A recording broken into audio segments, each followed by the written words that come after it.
আসসালামু আলাইকুম রহমতুল্লাহ বরকাত। কেমন আছেন সবাই? আশা করছি ভালো আছেন, সুস্থ আছেন। এটা আরেকটা কাজ নিয়ে, এটা হচ্ছে আমাদের ইদানিং ব্লুয়ারের কাজ হচ্ছে আমাদের অনেক।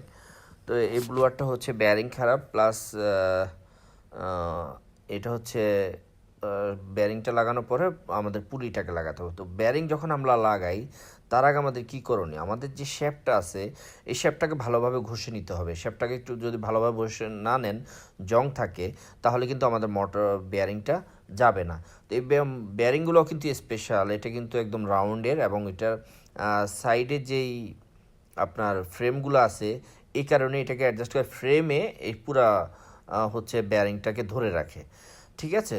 তো আমাদের হচ্ছে আসলে এই বেয়ারিংটা যখনই আমরা ফিটিং করি, এটার সাথে সাথে এটা ফিটিংয়ের জন্য আমাদের যেই এই আপনার যে চ্যানেলগুলো আছে যেটাকে দিয়ে আপনার আমাদের বেয়ারিংটাকে হোল্ড করে রাখা হয়, তো এই চ্যানেলগুলো কিন্তু আমাদের একটা খারাপ হয়ে গেছে। তো আমাদের অন্য আরেকটা ইউনিটের এরকম খারাপ পুরোটাই নষ্ট হয়ে গেছে, সেটাই যে দেখতে পাচ্ছেন। এইটালে আমরা এটাকে চেঞ্জ করে ওখান থেকে লাগাই দিব একটা নতুন, ওইটাও নতুন না, ওইটা ইউজড। তো ওইটা লাগাই দেওয়ার পরে আমরা আমাদের যে ইয়েগুলো আছে টাইট করে দিব নাটগুলো। তো এটা নাটগুলো টাইট দেওয়ার সময় একটু খেয়াল রাখবেন, কারণ অতিরিক্ত নাট টাইট দিতে গেলে সেটা কিন্তু আবার ভেঙে যায়। ঠিক আছে? কারণ র্যাকসেট দিয়ে যখন আপনি টাইট দিবেন, আপনার হাতের টাইট আপনি বুঝতে হবে যে আমাদের কী পরিমাণ টাইট হয়েছে, কী পরিমাণ লাগবে।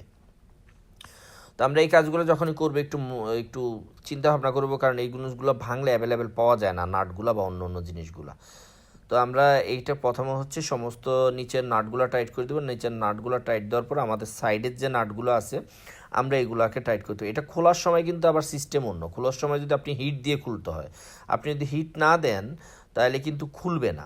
কি এই জায়গাগুলো আসলে নাটগুলোর মধ্যে এতটা জং পড়ে থাকে, আর বেয়ারিংটা এমনভাবে আটকানো থাকে, আপনি দেখেন কতটা চকচকে করছে আমার শেপটা। তো আমরা সমস্ত দেখেন এই যে কিটা, আমাদের যে কিটা লাগবে, কিটাকে আমি ঘষে নিচ্ছি একটু, যাতে এটা ঠিকমতো বসে যায়। তো কিটা না ঘষলে হয় কি, জং পড়া থাকলে ওই জায়গাটা কির স্পেসটা তো ছোট, তো সেই জায়গাটা দিয়ে ঠিকমতো ঢুকবে না, এবং আপনি আপনার কাজগুলো। তো কিয়ের যেই জায়গাটা আছে, পিয়ের জায়গাটা আমরা ফাইল দিয়ে একটু ঘষে নিচ্ছি, কারণ ওখানে একটু ময়লা আছে, যার কারণে আমার কিটা ঠিকমতো বসবে না। কিটা যাতে বসে সে ব্যবস্থা করে নিচ্ছি আর কি আমরা। তো এটার পরে হচ্ছে আমাদের পুলির কাজ, আমাদের বেয়ারিংয়ের কাজ শেষ। এখন পুলিটা প্রথমে ঢুকাই দিয়ে পুলির যে শেপটা আছে সেটাকে আমরা একটু বাইরে ঢুকাই দিব। এটা একদম খুব সুন্দরভাবে ঢুকে যাচ্ছে এই কারণে, কারণ আমরা এটাকে সুন্দরভাবে আপনার ঘষে নিচ্ছি। এই যে শেপটা ঘষার কারণে এটা খুব ইজিতে যাওয়া যায়, এবং একটু হালকা গ্রিজ দেওয়া যাতে খুব সহজে চলে যায়। তো এই হলো গিয়ে আমাদের আজকের কাজ। তো আশা করছি আগামী দিনে আমরা আবার নতুন আপনার কাজ নিয়ে আসবো আপনাদের সামনে, যে এই কাজগুলো দেখে আপনারা উপকৃত হবেন। আমাকে লাইক শেয়ার করে পাশে থাকবেন, যাতে নতুন ভিডিও বানাতে আমি আরও আগ্রহী হই।